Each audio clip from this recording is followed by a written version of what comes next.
What's up, guys? Welcome back to another Diesel Dog video, and today got a little surprise for you guys. I know a lot of you guys saw my video a while back about when I put the 2-inch wheel spacers on the 2010 Silverado here, and I've since taken them off. I was rubbing too bad, and then I put a 3-inch level instead of a 2.5, and some other stuff, kind of changed the suspension around. So now with the current suspension set up on the front and then the rear block removed with the 2-inch block in the back, I like how it sits, but I was still getting some rubbing in the front, but it was the tires hitting the control arm. I'll show you. So I went ahead and put 2-inch wheel spacers back on the thing, and I'm going to show you how it looks here. So if you remember before, I had non-hub centric wheel spacers on the thing before. I went ahead and got the hub centric 2-inch wheel spacers. I'm running the 2018 Silverado wheels, a 325/60 18 tire, pretty wide tire. So what was happening is on full lock, rubbing on the control arm there, you can see where it's shiny and starting to rust now. And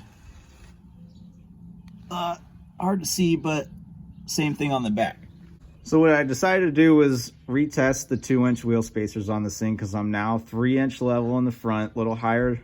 I was wondering if it would make a difference with the rubbing, which it has, I'll show you.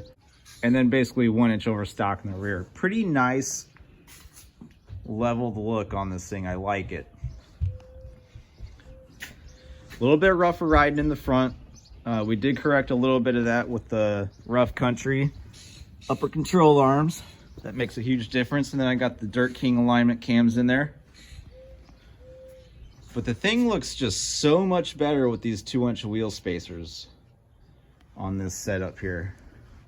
Got the 2500 HD grill and hood, of course. Some of you probably been following me for a while know I did that swap. If you're new to the channel, this is my daily driver right here.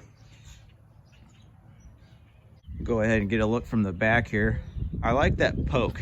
Just looks so much more aggressive, even with the stock wheels. Yeah, got some aftermarket taillights in there.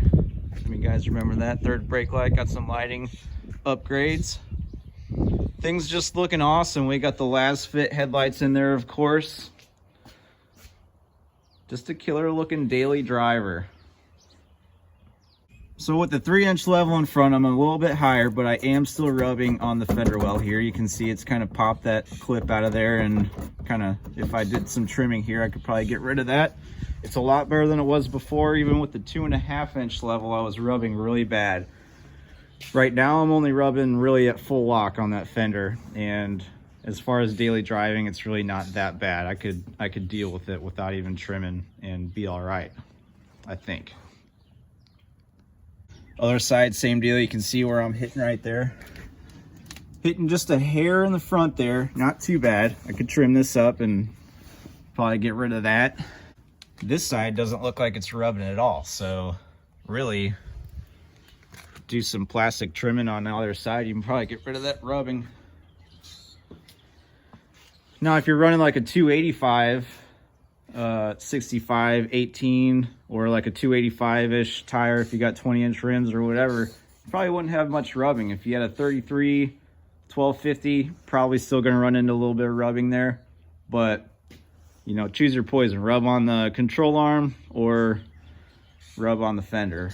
And I think I'd rather rub on the fender a little bit there than wear down the inside of my tires on that control arm. I am in need of new tires. The tread is pretty thin, so if I put some meaty mud terrains on here, it probably would rub a little bit worse. Kind of just how it goes. The rears are getting pretty thin. I do have a plan for that, but I thought I'd make this quick video just to show you, if anyone's curious on the 2-inch spacers on stock wheels. Yeah, there you go. Thing looks pretty sweet. Here's another angle down here. Oh yeah. Just meaty, beefy looking, aggressive. I would rather have aftermarket wheels, but like I've said before, we are balling on a budget with this thing. This is real life, people. So with all that being said, here's my dilemma. I do a lot of driving in this thing. I have a long drive to work and back. And to keep running this setup, this 3-inch level, with the big tires and the spacers doesn't really make sense at the moment. Now, if I had a different daily driver, I would just keep this set up like this and be done with it. But I don't. So I think I'm going to be changing it up again. I just wanted to make this quick video before I do that. If anyone was curious on the 2-inch spacers, if you don't drive that much, or, you know, you really could handle it. If I was a younger guy, I probably would keep it. I kind of want a smoother ride. I want to go back to a little bit more stockish ride with this thing. So I've got a little bit of a plan, but for the next week or two, I am going to be still running this. Now, I will say with the hub-centric spacers, the ride is a lot smoother than it was with the non-hub-centric. I had a little bit of a shimmy, about 70 mile an hour with those other spacers. One reason I did take them off, I probably could have loosened everything up, retorqued everything, gotten rid of that. But the second time around, I just wanted to go with the hub-centric. I got them off Amazon. I'll leave a link in the description for the spacers I got. They came with Loctite and some instructions. Now, this Silverado, I torqued everything to 145. I think spec is 140. I just went to 145. Make sure everything's good and tight.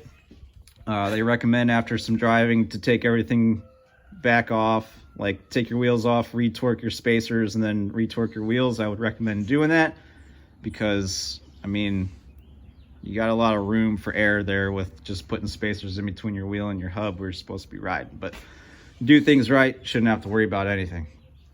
Give you another look here down the side. It's not too crazy. You know, you'd think 2-inch wheel spacers would look a little more poked than that, but it's just enough to give it that subtle, a little more aggressive look.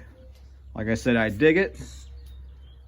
I'd like to keep it like this, but for daily driving doesn't make sense for me. So there you go. Anyone curious about 2-inch wheel spacers on your Silverado, that's essentially how it's going to look. And just do your research. Don't cheap out. I did get some off Amazon. You could probably be all right, but if you got the money, definitely spring for the Boras or something a little more expensive on that has a better reputation. The reviews on these were pretty good, so I felt pretty safe putting these on. But that's going to do it for me in this video. If you're curious on the changes I'm about to make, if you're new to the channel, please consider subscribing, follow along. I do have a little bit of something in the works there back there already. If you can't, oh, I don't know if, all right, there you go.